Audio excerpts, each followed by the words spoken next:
Bem-vindos! Hoje falaremos um pouco mais sobre a função composta. Bom, a gente já falou em um outro vídeo um pouco sobre a função composta. Hoje a gente vai complementar essa ideia de função composta, abordando um pouco mais sobre a definição, sobre os elementos, né, e como que ela de fato funciona. Bom, temos aqui então x em um conjunto A, e aí um ponto aqui B, um ponto dentro do conjunto B e outro no conjunto C. Vamos supor que a função f é de A, vou fazer aqui da cor correspondente, de A em B. Então a função f ela liga elementos do conjunto a elementos do conjunto B. Então a função f faz isso. Ela pega um elemento do conjunto A, x qualquer, e liga num elemento do conjunto B. Se a função f faz isso, esse elemento deve ser f de x. E agora vamos imaginar a função g que vai de B para C. Ou seja, a função g ela pega elementos do conjunto B e leva em elementos do conjunto C, que eu vou chamar aqui de verde. Ou seja, g é de B em C. Ou seja, g pega esses elementos de B e leva lá em C. Então, quem será o cara que vai aparecer aqui? Ele vai ser o g dos elementos daqui, f de x. Então agora a noção de função composta fica clara, porque a função g de f ela pega os elementos do conjunto A e leva direto para o conjunto C. Tá vendo? Ela é como se eu tivesse uma função que unisse diretamente agora do conjunto A até o elemento no conjunto C. Então a função composta g de f, ou melhor ainda, como normalmente a gente representa, g círculo f, ela pega direto de A e leva até C. Então ela faz isso, vai direto de A para C.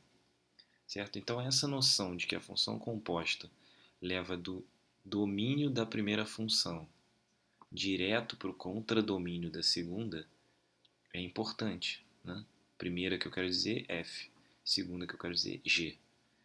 Mas repare, quando a gente faz a composta de g com f, a gente pega o domínio de f, isso é importante, a gente pega o domínio de f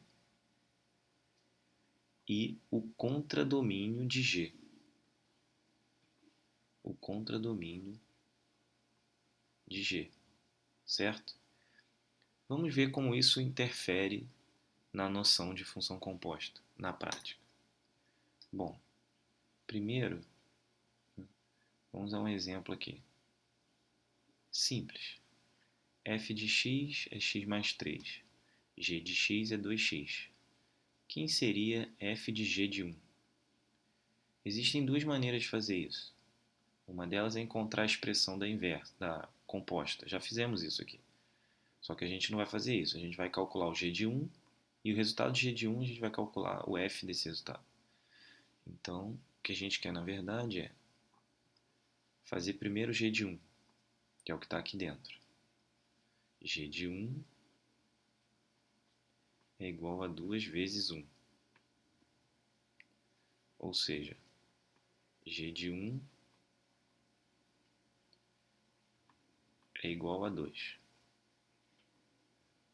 Mas quem é f então de 2, já que g de 1 é igual a 2? Então agora a gente faz com isso f de 2, que é 2 mais 3, 5. O que isso significa na prática? Isso significa, na prática, que a gente tinha uma função f que levava uma função g que levava elementos de um conjunto em outro, E aí a gente pegou o resultado dessa função g e levou na função f. Então o que a gente tinha era isso. A gente tinha um conjunto aqui, outro e um terceiro. Então a gente tinha uma função g que levou 1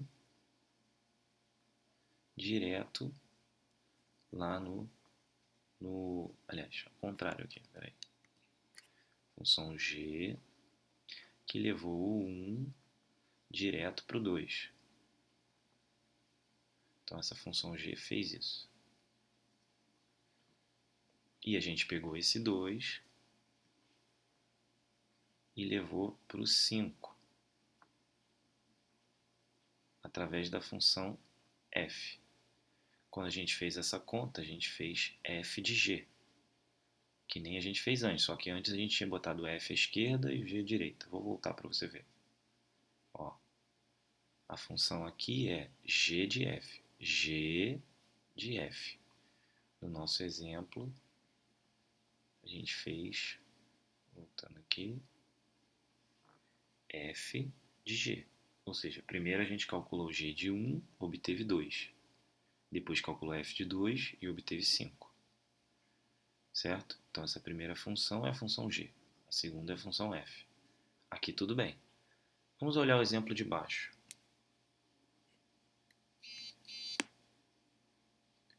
No exemplo de baixo, se a gente tentar fazer a mesma coisa, olha o que vai acontecer. Vamos calcular primeiro g de 1. Igual o que fizemos antes. G de 1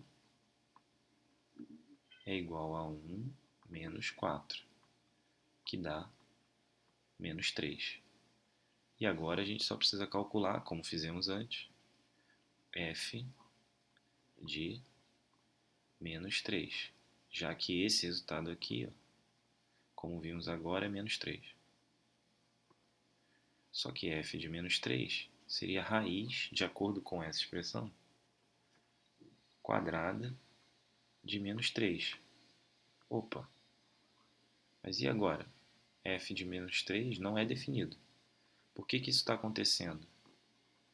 Vamos ver. Porque a gente está fazendo o seguinte.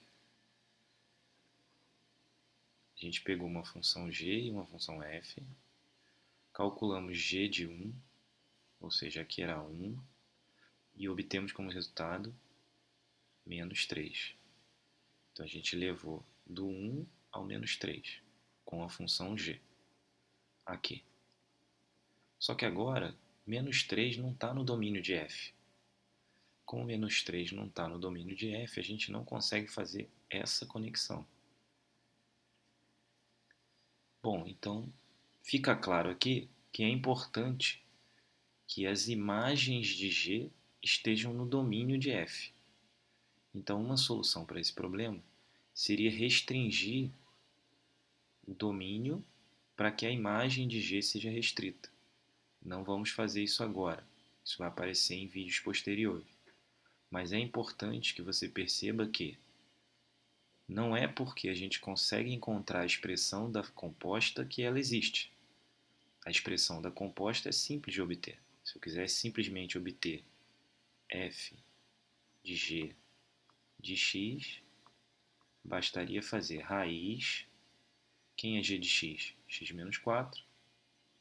X menos 4. Acontece que eu não posso calcular qualquer valor para x menos 4, porque para a raiz quadrada, x menos 4 deve ser maior do que ou igual a zero, o que significa que x deve ser maior do que ou igual a 4. Isso restringiria a função g, que não fizemos antes de fazer a conta. Por isso chegamos a essa indeterminação. Certo? Eu espero que tenha ficado claro. Até o próximo vídeo, quando falaremos um pouco mais sobre função composta. E até breve.